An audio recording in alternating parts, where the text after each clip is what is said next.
예, 이제 성탄절이 한 주일 앞으로 다가왔습니다. 날씨가 엄청나게 추워졌어요. 원래 이 부산은 그렇게 춥지 않은데 부산도 이제 추위에 접어들었습니다. 오늘은 우리가 성탄절을 한 주일 앞두고, 그러니까 이게 보통은 성탄절이 있고 성탄주일이 있고 막 이런데 요번에는 이 두 개가 하나로 합쳐졌습니다. 우리는 쉬는 날을 하루 손해본 대신에 뭔가 하나님의 특별한 은총이 두 배로 임하는 그런 성탄절이 될 거라고 믿습니다.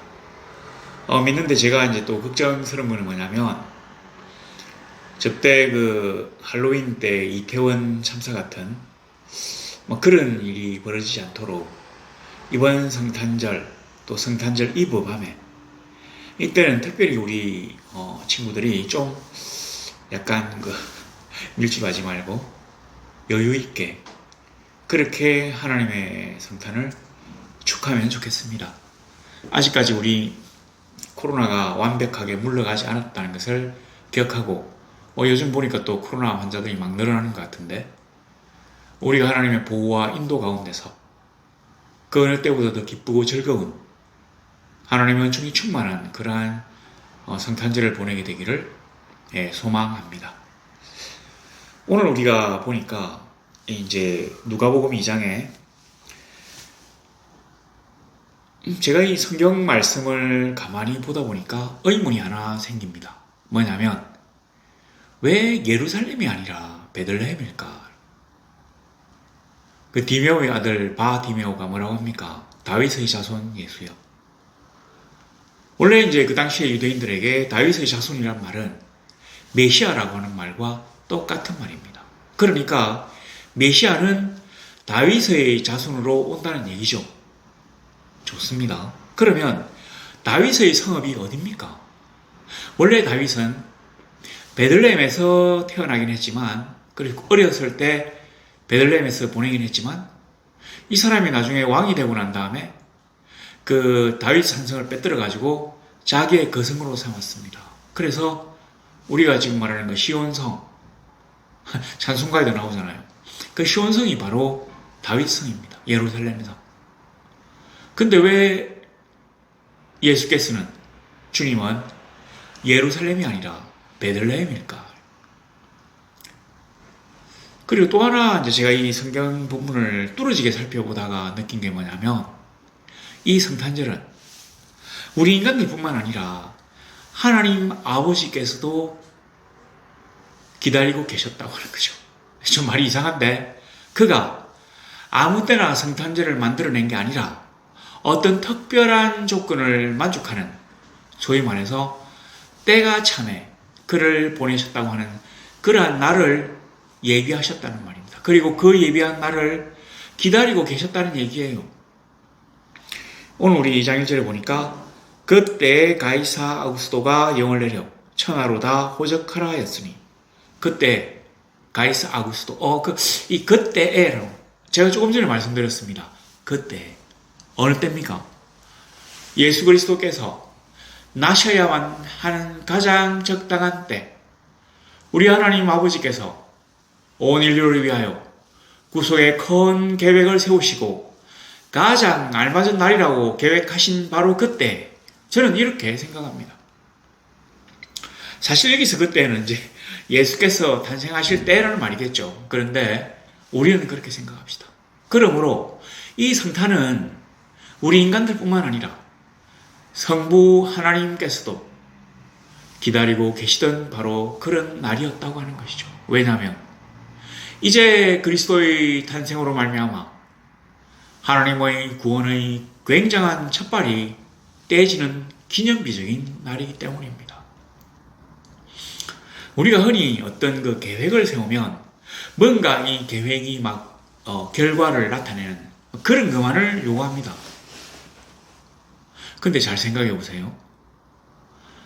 그 이집트에 가서 종살이를 하고 있던 히브리인들이 못 살겠다고 제발 우리를 구원해달라고 자기 조상들의 하나님인 여호와께서 자기들을 구원해 달라고 막 소리치고 외치니까 하나님이 그들의 기도를 들으시고는 어떻게 했습니까? 한 남자와 한 여자, 레위인 지파인 한 남자와 한 여자를 결혼시켜가지고 아이를 베게 하셨어요. 그리고 그 아이를 태어나게 하셨습니다. 그러니까 주께서 십자가에 달려 돌아가신 그게 바로 이제 구원의 가장 큰 과정이긴 하지만 그러한 과정을 거치려고 하면 태어나야 될 거 아닙니까? 인간의 몸으로.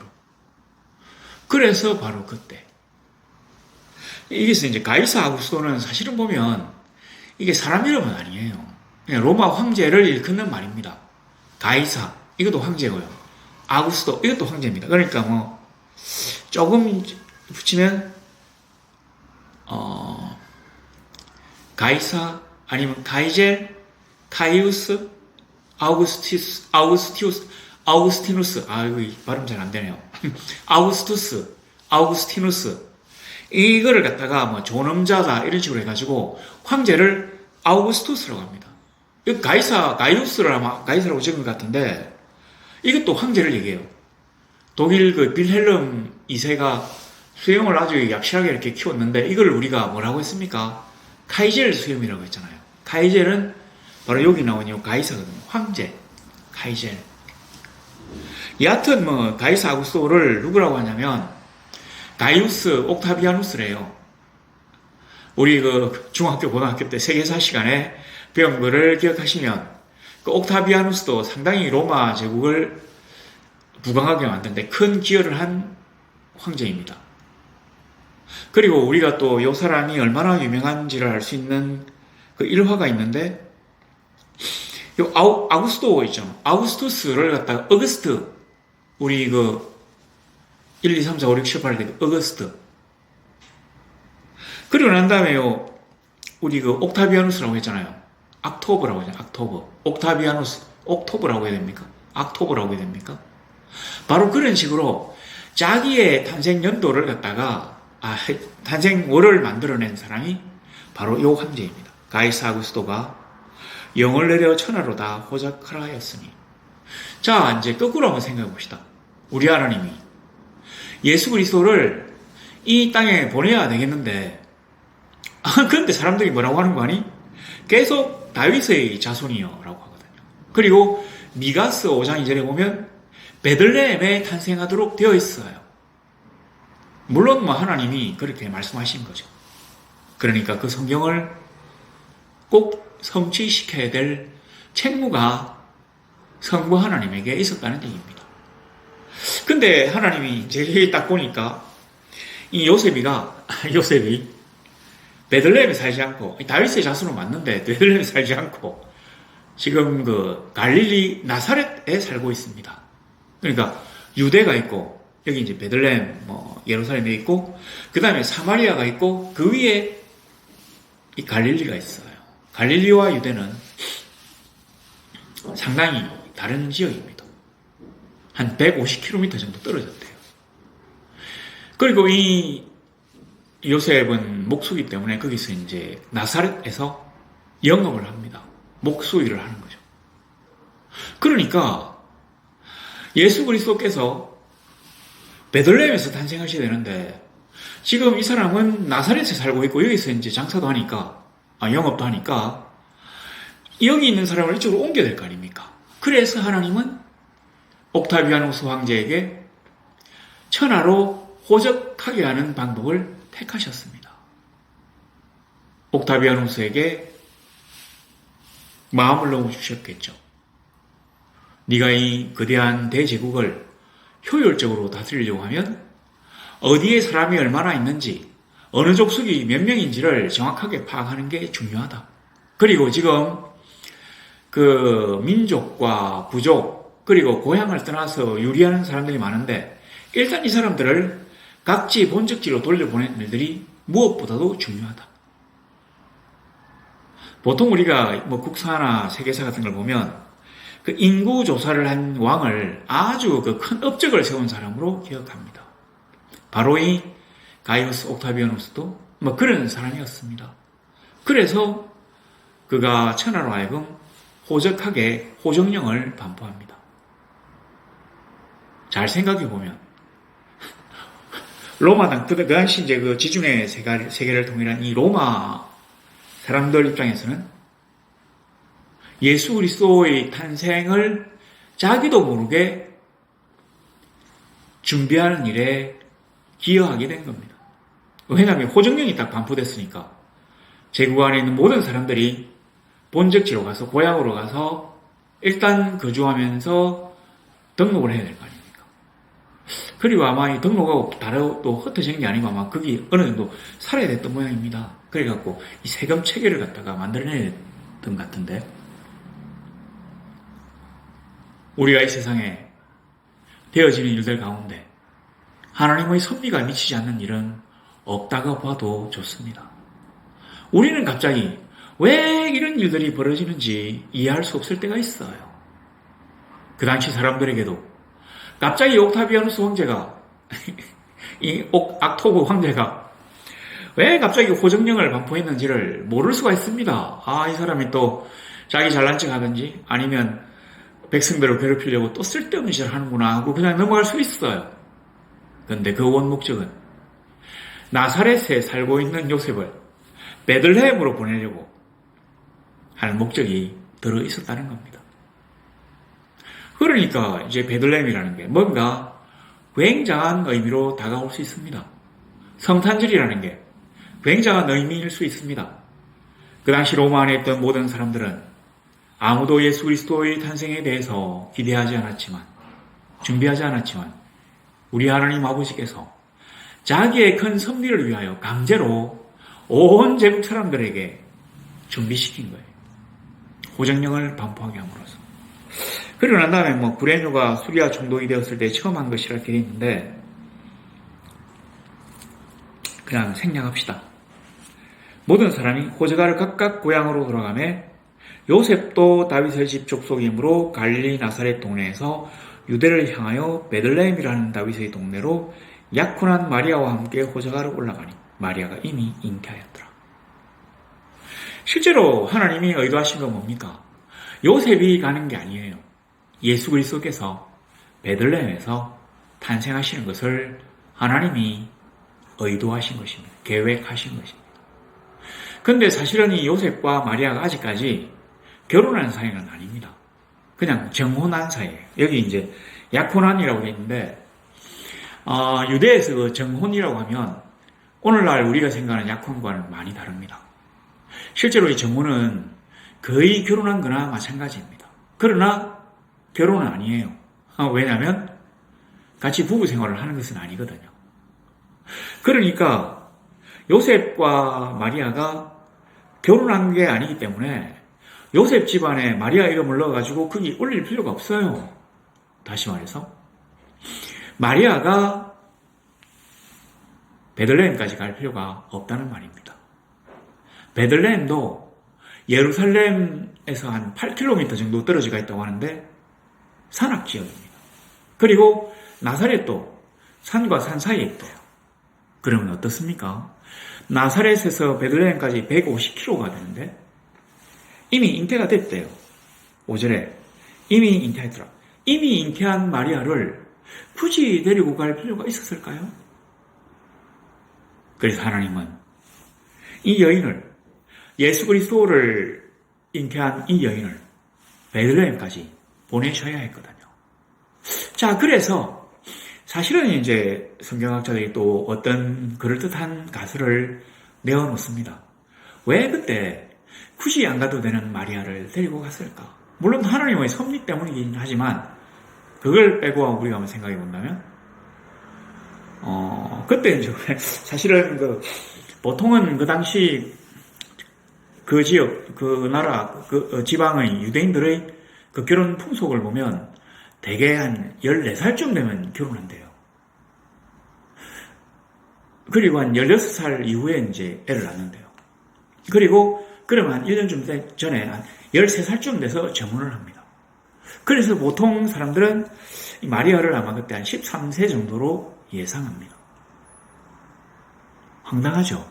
자, 그런데 만일에 이 정혼한 여인이 지금 정혼자도 없는데 혼자서 애를 갖다가 출산하게 되면 그 수치와 모멸, 그 나사렛 사람들이 얼마나 난리를 치겠어요. 그냥 난리를 치는 게 아닙니다. 이게 어떤 그 배우자의 불교는 그 당시에 돌로 쳐 죽이도록 돼 있거든요. 그러니까 이 마음씨 착한 요셉이 혹시라도 자기가 베들레헴으로 옮기고 나면 혼자 남은 마리아가 큰 곤욕을 당하고 심지어 목숨까지 위협을 겪을까 싶어가지고 요셉이 마리아를 데리고 그 먼 거리까지 갔다고 하는 얘기입니다. 어떻습니까? 우리는 그냥 오 베들레헴 하면서 베들레헴에서 태어나신 구주를 당연하게 여기지만 따지고 보면 결단코 당연하지가 않았습니다. 우리의 삶 가운데서 우리의 삶이 물이 흐르는 대로 그냥 흘러가는 것 같아요. 뭔가 이렇게 되고 저렇게 되고 이렇게 되고 당연히 흘러가는 것 같지만 다르게 생각해 보면 당연한 것은 없습니다. 그 모든 것들 가운데 우리 하나님의 조화와 섭리가 있음을 알아야 합니다. 왜냐하면 우리는 그가 자기 구원 역사의 주인공으로 삼을 중요한 인물이기 때문에 하나님의 역사책의 주연이기 때문에 결단코 우연이나 갑자기 되어지는 일은 있을 수가 없습니다. 갑자기 예수 그리스도께서 오신 것이 아니라 아주 오래전 미가도 그렇고 이사야도 그렇고 아주 오래된 구약 선지자들이 노래했던 그 오랜 기다림 끝에 마침내 때가 찼기 때문에 예수 그리스도께서 베들레헴에 탄생하시게 된 것입니다. 자, 보면 이제 그 호적하러 올라가니 마리아가 이미 잉태하였더라. 자, 거기 보면 6절에 거기 있을 그때 해산할 날이 차서 첫 아들을 낳아 강보로 사서 구유에 누였으니 이 첫 아들을 낳아 거기 있을 그때 그러니까 아마 요셉과 마리아가 그 베들레헴으로 이제 가서 거기서 살고 있었던 모양입니다. 자, 그런데 이 베들레헴이 아마 그 당시에 뭐 또 성경학자들이 또 연구를 좀 한 것 같은데 그 당시에 베들레헴 인구가 2,000명이었대요. 아마 그 돌벽이 있는 그러니까 성이 있는 그런 뭐 베들레헴 성이었던 건 같은데 인구는 2,000명이었어요. 왜냐하면 이미 다윗의 왕가가 끊어졌잖아요.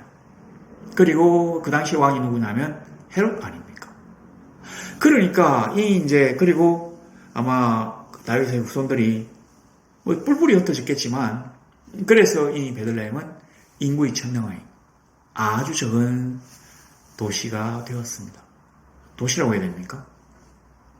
시골 마을이 되었습니다. 그러니까 이 시골 마을에 갑자기 그 다윗의 후손들이 전부 다 왔을 거 아닙니까? 일시에. 그러니까 뭐 한 날 한씩 뭐 15일 오후 2시에 한다 뭐 이런 건 아니지만 뭐 몇 월부터 몇 월까지 아니면 뭐 2022년 끝날까지 호적을 해라 뭐 이런 식으로 어떤 명령이 내려왔다면 이제 전 세계에 흩어져 있던 다윗의 자손들이 몰렸을 겁니다. 요셉도 갔겠죠. 그런데 요셉이 뭐 하는 사람입니까? 목수잖아요. 그래서 아마 집을 구하기 어려웠을 것이다. 자, 그랬는데 여기 보면 첫 아들을 낳아. 이 첫 아들. 이 7절에 이 첫 아들이란 말이 굉장한 말인데 이게 복잡한 문제를 초래합니다. 첫 아들이니까 당연히 둘째, 셋째도 있었을 것 같지 않습니까? 그래서 우리는 예수님을 그 형제들의 장남으로 생각합니다. 그리고 아버지 요셉이 돌아가시고 난 다음에 그 집안 생계를 책임지고 목수일을 한 장남 이렇게 생각해요. 근데 가톨릭에서는 사실은 뭐라고 얘기하냐면 예수님이 막내다. 근데 왜 첫 아들이냐면 마리아의 첫 아들이란 말이죠. 그게 참 좀 곤란한데 이 가톨릭에서는 요셉이 아주 나이가 많은 걸로 나옵니다. 그리고 요셉의 후처로 마리아가 들어간 걸로 생각해요. 그래서 초기에 그 성화 같은 거, 이 그림 같은 거 이런 거 보면 그 마리아가 이제 예수님을 딱 이렇게 안고 있는데 그 옆에 서가 있는 요셉은 머리가 허해요. 그러니까 40대나 50대쯤 됐을 것이다. 이렇게 이제 생각을 하는 거죠. 그러니까 이게 쭉 되니까 요셉이 빨리 이제 죽잖아요. 뭐 그런 식으로 봅니다. 왜냐하면 그 가톨릭에서는 마리아를 뭐라고 하냐면 버진 메리라고 하거든요. 처녀 마리아. 그러니까 성처녀라고 생각해요. 절대 인간과 어떤 관계를 하지 않은 성령으로 잉태된 마리아의 아주 그 깨끗함을 강조합니다. 그런 식으로 보면 그 예루살렘 초대교회의 기둥으로 있었던 야고보, 예수님 제자고 이름은 똑같잖아요. 그 야고보도 예수님은 동생이 아니라 이복형인 걸로 생각할 수 있습니다. 우리는 뭔지 몰라요. 근데 이 성경을 그대로 본다면 그가 이 첫 아들을 낳아. 그럼 왜 가톨릭에서는 이 첫 아들이라는 말이 있는데도 불구하고 자꾸 그런 식으로 얘기하냐면 이 첫 아들이라는 데 굉장한 의미가 있기 때문입니다. 이건 우리 개신교에서도 똑같이 생각하는 것입니다. 뭐냐면 첫 아들이기 때문에 인류보다 먼저 난 자, 모든 피조물보다 먼저 난 자, 아버지로부터 나시긴 했지만 모든 피조물보다 먼저 난 자. 이래서 첫 아들. 또 하나는 뭐냐면 구속의 원형, 예수 그리스도께서 사망 권세를 깨뜨리고 부활하신 그 원형이 바로 예수님이라는 거죠. 그래서 첫 아들. 앞에는 인류의 장자성, 두 번째는 구속의 원형, 그리고 또 하나는 뭐냐면 이 첫 아들이라고 하는 게 또 뭐냐면 예수 그리스도를 믿는 사람들이 어떻게 신앙생활해야 될지를 나타내는 신앙생활의 모범, 이게 프로토타입이라고 하는데 원형, 이렇게 신앙생활해야 한다 하는 것을 보여주셨기 때문에 첫 아들이란 말을 사용했다고 합니다. 우리는 뭐 때문에 이 첫 아들이란 말이 나왔는지는 이해할 수 없습니다. 그러나 우리가 가지고 있는 이러한 것들, 뭐 그가 장남인지 그가 막내인지 그런 거에 상관없이 예수 그리스도께서 온 인류를 대신하여 이 땅에 오셔서 그가 십자가를 지시고 죽고 살아나심으로 말미암아 우리 성도들의 구속의 처음이 되셨다고 하는 것이죠. 우리가 그를 따라가는 것만이 예수 그리스도를 닮은 삶을 사는 길이라고 하는 것입니다. 그가 오늘 이 땅에 오심으로 말미암아 우리가 비로소 하나님과 허물 없이 다시금 친하게 되고 우리가 하나님의 품 안에 들어가게 되고 우리가 구원받게 되었다고 하는 그 놀라운 일들이 우리에게 있음을 우리가 알아야 합니다. 자, 이런 게 있습니다. 잘 한번 생각해 보세요. 옛날에 만약에 어머니 하나님이라고 주장하는 이상한 사람들이 저희 집에 전도를 하러 왔더라고요. 포교 활동을 하러 왔는데, 그래서 저는 또 모르고 이렇게 제가 기다리는 누군 줄 알고 문을 열었는데 아니었어요. 그래갖고 나가라고 하니까 이 사람들이 뭐 끝까지 달라붙는데 하다가 이제 시비가 딱 붙었는데 하여튼 뭐 그거 다 생략하고 갑자기 이 사람들이 하나님 아버지가 아니고 어머니 하나님이라고 제가 깜짝 놀랐어요. 예? 어머니 하나님요?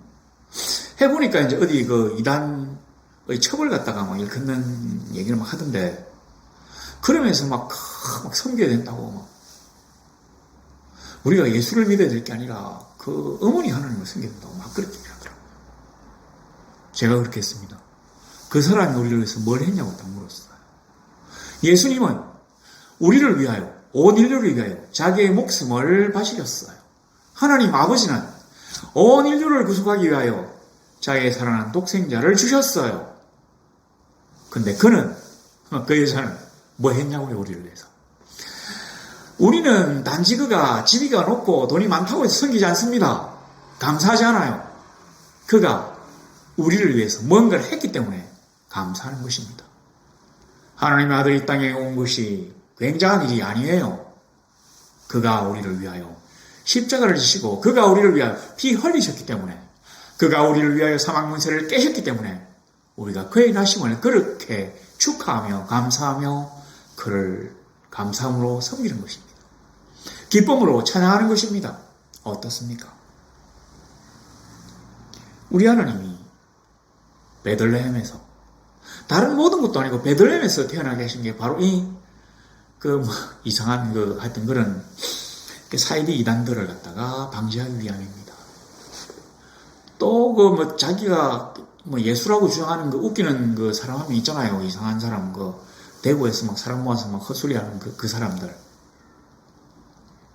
자꾸 이런 일들이 벌어질 것 같기 때문에 하나님이 미리 미가 5장 1절에 2절에 베들레헴에서 탄생할 것을 예언하셨어요. 그리고 그가 다윗의 자손으로 오실 것을 예언하셨어요.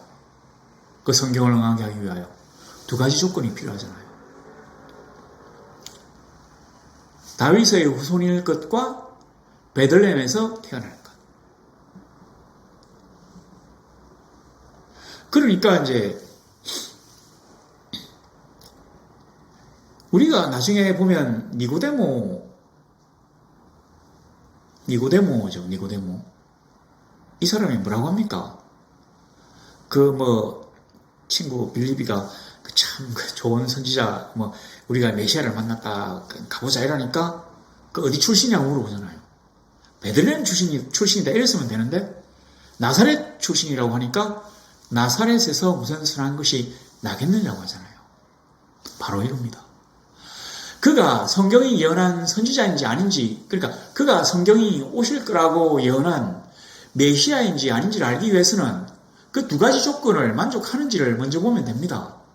다른 조건은 나중에 가서야 알 수 있지만 그건 뭔지 알 수 있잖아요. 고향이 어딘데? 나사렛이야. 나사렛은 무슨 선한 것이나 베들레헴에서 나야지. 그리고 어느 사람인데? 유대 지파에 다윗의 자손이야. 그래? 다윗의 자손이라는 말은 그 당시에 메시아라는 말의 다른 이름이었어요. 바디메오가 여리고 거리를 지나가는 주님을 보고 뭐라고 합니까? 다윗의 자손이여. 그러니까 메시아여라는 말이 다윗의 자손이여라는 말입니다. 그렇게 성경에 예언되지 않는다면 지금 이상하게 쓸데없이 이 땡땡이나 안 땡땡이처럼 막 지가 뭐라고 되는 것처럼 까불어요. 그게 아니라는 걸 보여주기 위하여 하나님이 그 두 가지 조건을 부과하셨습니다. 그리고 우리가 약간 간과하기 쉬운데 다른 조건이 하나 있어요. 너무 지금 세상 살기가 좋아요. 그래가지고 하나님이 안 오시면 좋겠어요. 오실 필요가 없어요. 하나님 오시지 말고 좀 계세요. 할 때 만일에 메시아가 와가지고 세상을 뒤집어 엎어버리면 어떻게 되겠습니까? 주님 지금 한참 재밌는데 왜 괜히 오셔가지고 진짜 이게 뭐야? 할 거 아닙니까? 마찬가지로 세상이 너무 어렵고 힘들어야 메시아를 사람들이 오실 것을 대망하게 되거든요. 바로 그때 아닙니까? 로마 제국이 전 지중해 세상을 통일한 그때 복음 전파에는 게 굉장한 조건이거든요. 그 다음에 이 누가복음도 보면 그리스로 쓰여졌는데, 근데 이 누가라고 하는 사람이 그렇다고 해서 그리스인은 아니거든요. 그냥 이 사람은 유대인이에요. 그럼에도 왜 이걸 그리스로 썼느냐? 그러니까 여기 베드로나 마가나 전부 다 이제 유대인들인데, 누가는 이사라 해도, 하여튼 바울, 이런 사람들이 잘 생각해보면, 뭐로 이 성경을 기록했죠? 히브리어가 아니라 그리스로 기록했어요. 그러니까 그 당시에 이 그리스어로 로마 제국을 전부 다 통일할 수 있었다는 얘기입니다. 물론 그 당시 로마의 민중들은 뭡니까? 라틴어를 사용했다고 하는데, 좀 지식층에서는 전부 다 그리스를 사용했어요. 그래서 그리스 로마라고 하죠, 우리가. 그레코 로마, 그리스 로마. 그러니까 이 그리스 문학이 막 꼽혀가지고 모든 사람들이 그리스로 막 글을 적던 그 시절에 바로 그때. 복음 전파에 가장 좋은 때긴 하지만 또 어떤 조건이 있느냐면 유대인들에게는 가장 힘든 시기거든요.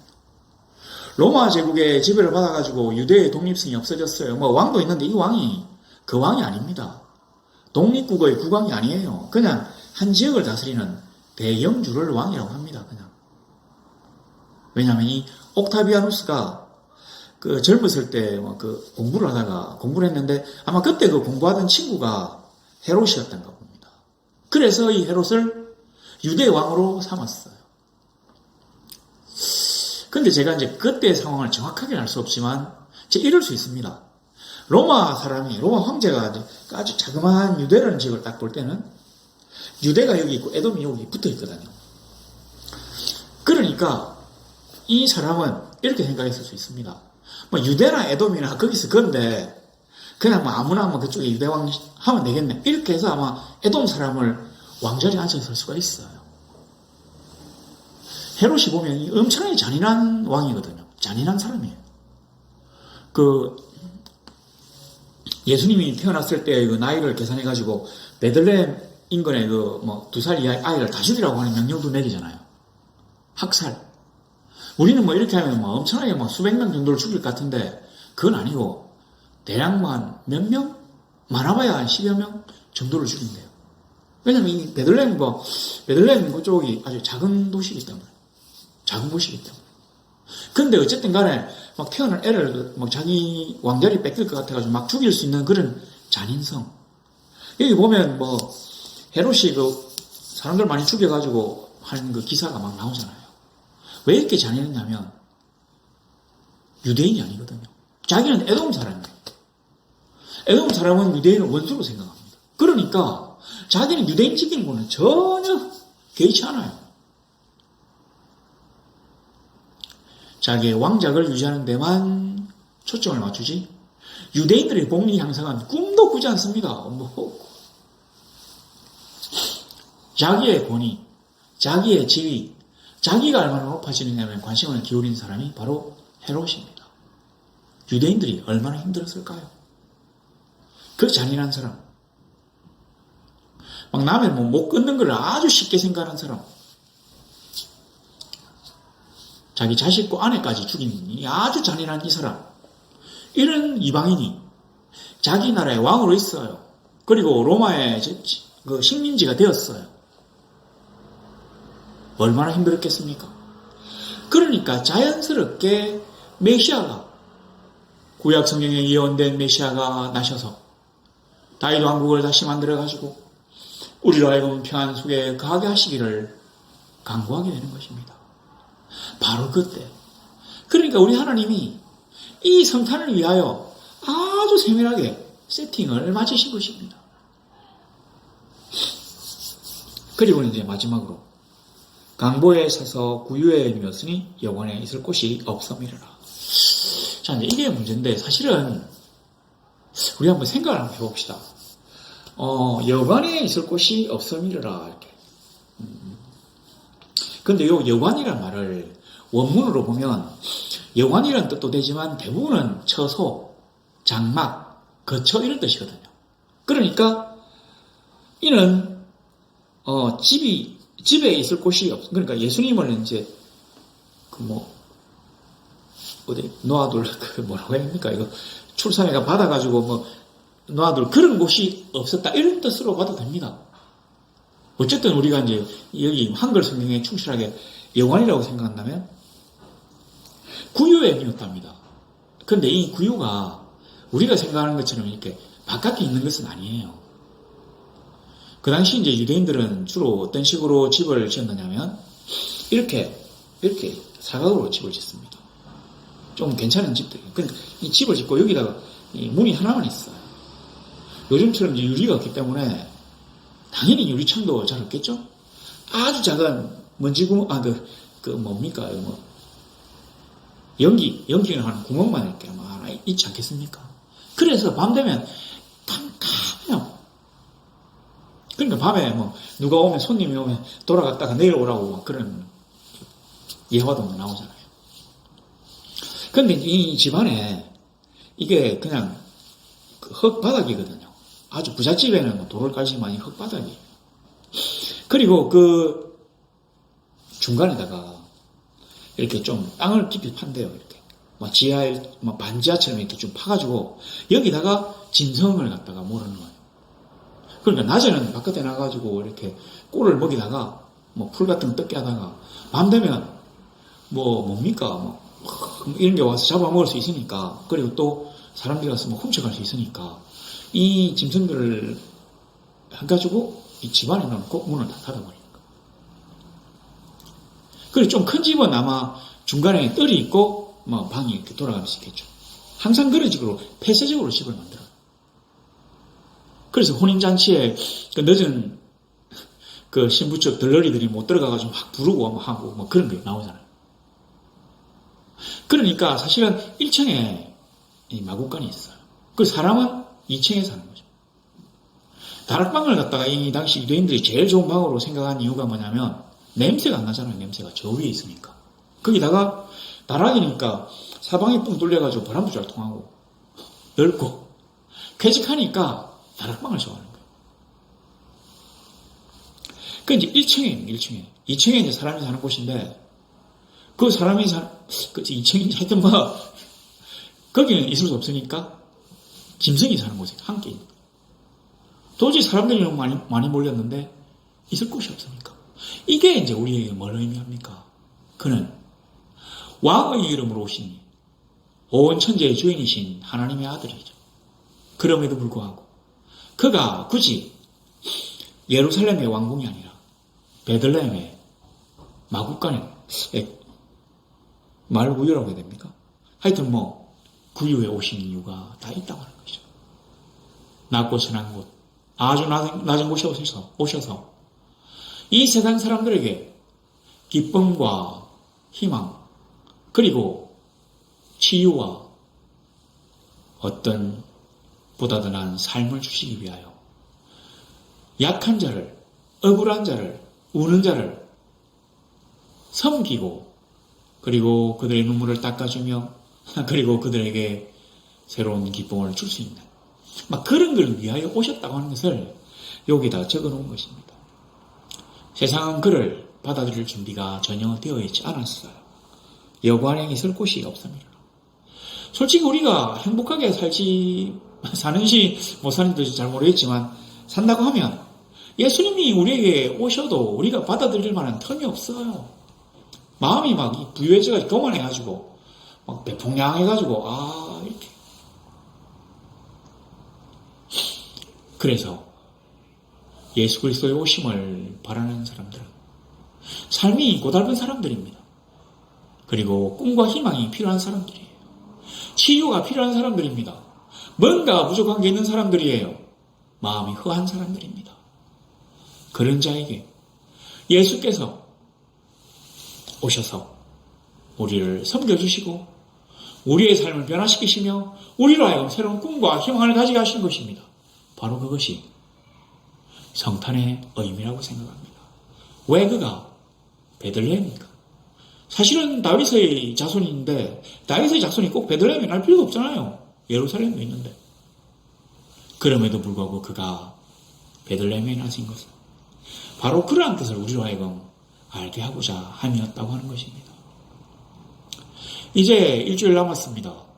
근데 제가 걱정이 되는 것은 보통은 이 성탄절 아침보다는 그 성탄절 전날 밤이 더 이게 좀 굉장한 날이거든요.